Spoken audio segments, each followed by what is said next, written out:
Hello friends, welcome back to channel. இது உங்கள் JRU.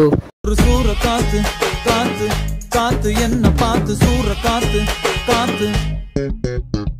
So இன்றைக்கி நம்ம சூர்யா அவருடைய ரெட்ரோ படத்தை பற்றி தான் பார்க்க போகிறோம். ஆமாங்க, ரெட்ரோ படத்துலேருந்து கண்ணாடி பூவி அப்படின்ற ஒரு சாங் வந்து ரிலீஸ் பண்ணியிருக்காங்க. ஸோ பாட்டு என்னை பொறுத்த வரைக்கும் ஒரு மைல்டான ஒரு சூப்பரான ஒரு பாட்டாக இருக்குது அப்படின்னு தான் சொல்லுவேன். ஆமாங்க, நம்ம ஆல்ரெடி நம்ம சூர்யா அவர்களை ஏகப்பட்ட லவ் ஃபெயிலியர் சாங்ஸில் பார்த்துருக்கோம். அதுலேயும் சொல்ல போகணுன்னா நம்ம வாரணம் ஆயிரம் வாரத்தில் படத்தில் வர சாங்காக இருக்கட்டும், அதுக்கப்புறம் இந்த ஏழாம் அறிவில் வர சாங்காக இருக்கட்டும், இந்த மாதிரி லவ் ஃபெயிலியர் சாங்ஸில் தலைவன் அப்படி வாழ்ந்துருப்பார். ஸோ இந்த சாங்லேயும் அதே மாதிரி தான். அவர் லுக்கை பற்றி சொல்லணுன்னா வேறு மாதிரி இருக்குங்க.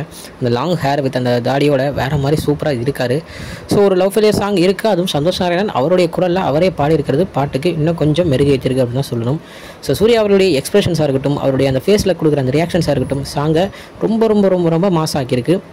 ஸோ சாங் வந்து ஃபஸ்ட்டு என்னடா நிறைய படத்தில் வந்து பார்த்துருப்பீங்க, ஃபஸ்ட்டில் வந்து ஒரு மாசான ஒரு டான்ஸ் சாங் ரிலீஸ் பண்ணிவிட்டு அதுக்கப்புறம் போக போக ஒரு மிச்சம் இருக்கிற சாங்ஸ் ரிலீஸ் பண்ணுவாங்க. ஸோ ஃபஸ்ட்டு இதில் லவ் ஃபெயிலியர் சாங்னா படம் முழுக்க முழுக்க லவ்வை பற்றி தான் இருக்குது அப்படின்றத இந்த சாங் மூலியமாகவும் இன்னொரு வாட்டி படக்குழு சொல்லியிருக்காங்க.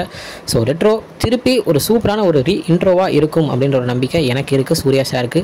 ஸோ பாப்பம் கார்த்திக் சுப்ராஜ் என்ன தான் பண்ணி வச்சிருக்காரு அப்படின்றத பார்க்குறதுக்கு நானும் எனக்கு ஒவ்வொரு நாளுக்கும் அந்த படத்து மேலே இருக்கிற ஒரு ஆவல் வந்து அதிகமாகிட்டே போயிட்டுருக்கு. ஸோ இந்த பாட்டுக்கு அப்புறம் இன்னும் கொஞ்சம் அந்த லுக்குக்கு அப்புறம் அப்போ தரமாக ஏதோ ஒன்று நடந்துகிட்டு இருக்குது அப்படின்றது மட்டும் நல்லா தெரியுது. ஓகே ஃப்ரெண்ட்ஸ், இதுதான் இன்றைக்கி இந்த படத்தில் வந்து இந்த பாட்டை பற்றின ஒரு சின்ன வீடியோ. இது மாதிரி நிறைய வீடியோஸ்க்கு மறக்காமல் நம்ம சேனலை சப்ஸ்கிரைப் பண்ணிக்கோங்க. ஓகே ஃப்ரெண்ட்ஸ், இந்த வீடியோவில் வந்து பார்க்குறேன். அது வரைக்கும் உங்கள்கிட்ட இருப்பது உங்கள் ஜஸ்வின். பை ஃப்ரெண்ட்ஸ், வீடியோ மறக்காமல் நம்ம சேனலை சப்ஸ்கிரைப் பண்ணிக்கோங்க. பாய் பாய்.